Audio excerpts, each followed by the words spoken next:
जब एग्ज़ाम आ जाएगा सर पे, 1 महीना बाकी रहेगा, तो जल्दी जल्दी रिवीजन करना होगा। तो रिवीजन करने में बहुत काम आएगा ये। यस, देखो गोलीय संधारित्र की धारिता का व्यंजक, 2 व्यंजक पढ़ने हैं। एक गोलीय संधारित्र का है और एक समांतर प्लेट संधारित्र का, ठीक है। तो दोनों पढ़ा देते हैं आपको। समांतर प्लेट संधारित्र, लेकिन इसको अलग ही रखते हैं क्योंकि इसमें कई केस है। समांतर प्लेट संधारित्र में ना 3 केस है। पहले इसे पढ़ते हैं। गोलीय संधारित्र की विशेषता क्या होगी? पहला तो इसके जो प्लेटें होंगी वो गोलीय होंगी, स्फेरिकल होंगी। जो प्लेटें हैं वो कैसी होंगी? स्फेरिकल, ऐसे। तो एक प्लेट ये हो गई और एक प्लेट ये हो गई। मान लो इंटरनल प्लेट क्या है? पॉजिटिवली चार्ज है, और जो बाहरी वाली प्लेट है वो ऋणात्मक है, ऋणावेशित है। और ये प्लेटें किसकी होती हैं? मेटल की। तो इसे ला के जोड़ सकते हैं और इसे जोड़ सकते हैं। ये हो गया पॉजिटिव टर्मिनल और ये हो गया नेगेटिव।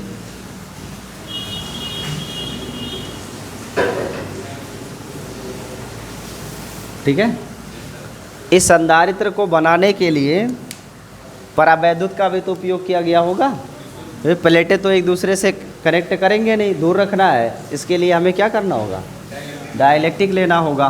तो इसकी प्लेटों के बीच में हम परावैद्युत को भरते हैं ऐसे।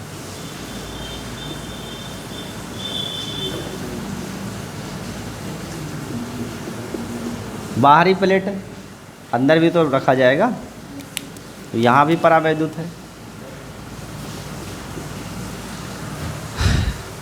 ये भी परावैद्युत है, ये भी परावैद्युत है। दोनों समान प्रकृति वाले हैं, एक ही प्रकृति के परावैद्युत है।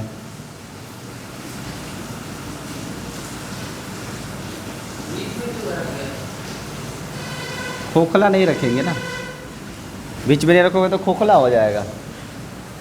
तो इसको ठोस बनाने के लिए ऐसा किया, सॉलिड हो जाएगी। ठीक है।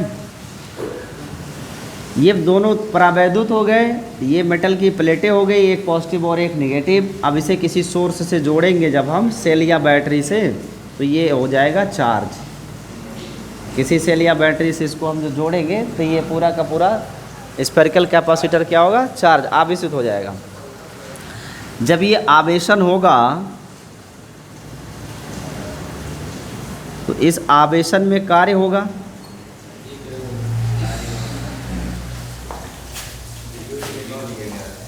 कोची देखो, ये जो डाइलेक्ट्रिक है, इस एक गोलीय संधारित्र के प्लेटों के बीच में डाइलेक्ट्रिक भरा हुआ है। जब आवेशन होगा तो आवेशन में क्या होगा? कार्य होगा। और जो कार्य होगा वो इस कैपेसिटर की क्या होगी? एनर्जी, पोटेंशियल एनर्जी, ऊर्जा। हमें ज्ञात क्या करना है? धारिता। धारिता का क्या मतलब होता है? यस, तो हम जानते हैं धारिता C बराबर होती है Q/V। यानी आवेशन से प्लेट पर कितना आवेश आया, टोटल चार्ज, और इसके सिरों प्लेटों के बीच में कितने का विभवांतर जनरेट हुआ है, वो विभवांतर V। इन दोनों का अनुपात ही क्या कहलाता है? धारिता C।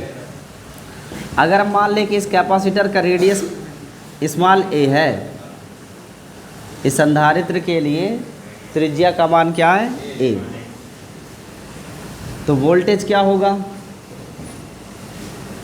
एक गोलीय चालक या गोले के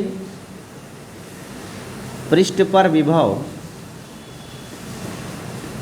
गोले के पृष्ठ पर विभव V बराबर होता है 1/4πk R into Q/R means A। R का मतलब डिस्टेंस, और यहाँ डिस्टेंस का संबंध किससे? रेडियस से है। ये हो गया। तो विभव V बराबर हो जाएगा 1/4πk Q/A। इस विभव का हम यहाँ प्रयोग करेंगे तो धारिता मिल जाएगी। अतः C बराबर Q/A v की जगह लिखेंगे 1/4πk∈0 and into Q by a. तो ये जो बटे में लिखा हुआ है ये रिजल्ट ये अंश में चला जाएगा और Q से Q का डिवीजन हो जाएगा। परिणाम में आएगा 4πk∈0 a into Q by Q। इस Q से Q होगा डिवाइड, बचेगा क्या? C बराबर 4πk∈0 इंटू, और ये तब व्यंजक होगा जब प्लेटों के बीच में क्या है? परावैद्युत है। अगर प्लेटों के बीच निर्वात या वायु हो तो प्लेटों के बीच निर्वात या वायु हो तब ऐसे में डाइलेक्ट्रिक कांस्टेंट K की वैल्यू 1 हो जाएगी। तब ये धारिता C का मान क्या मिलेगा? धारिता को C0 लिखेंगे बराबर 4π K की वैल्यू 1 इंटू ε0 इंटू A। तो C0 बराबर हो जाएगा 4πε0। यहाँ से कुछ निष्कर्ष निकालेंगे, कंक्लूजन। क्या निष्कर्ष है देखना ध्यान से भाई। 2 पहला परिणाम है निष्कर्ष में, अगर आपसे एक क्वेश्चन किया जाए कि गोलीय संधारित्र की धारिता किस राशि पर निर्भर करती है? किस पर? धारिता C किस पर डिपेंड कर रही है? इस सूत्र के अनुसार अगर निर्वात या वायु वाला कोई कैपेसिटर बनाया गया है तो सीधा रेडियस के क्या है? प्रोपोर्शनल है। लेकिन अगर निर्वात या वायु ना है, प्लेटों के बीच परावैद्युत हो तो K पर भी निर्भर करेगी। यानी जो C है वो एक्चुअली डिपेंड करता है किस पे? परावैद्युत पर और रेडियस पर। रेडियस बड़ा करोगे तो कैपेसिटर की साइज़ बड़ी हो जाएगी, तो साइज़ बड़ी होगी तो धारिता भी बढ़ जाएगी क्योंकि एरिया बड़ा हो जाएगा। ये आपको शुरुआती से बताया गया है। दूसरा पॉइंट ये है कि अगर हम C और C0 का अनुपात निकालें तो क्या मिलेगा? C क्या है? 4πk∈0 और बटे C0 क्या है? 4πε0 A। तो इसमें से क्या बचेगा? 4π ε0 क्या बच रहा है? C/C0 इज इक्वल टू, यानी अगर आपसे परिभाषा पूछा जाए कि परावैद्युतांक की परिभाषा लिखो तो क्या लिख सकते हैं?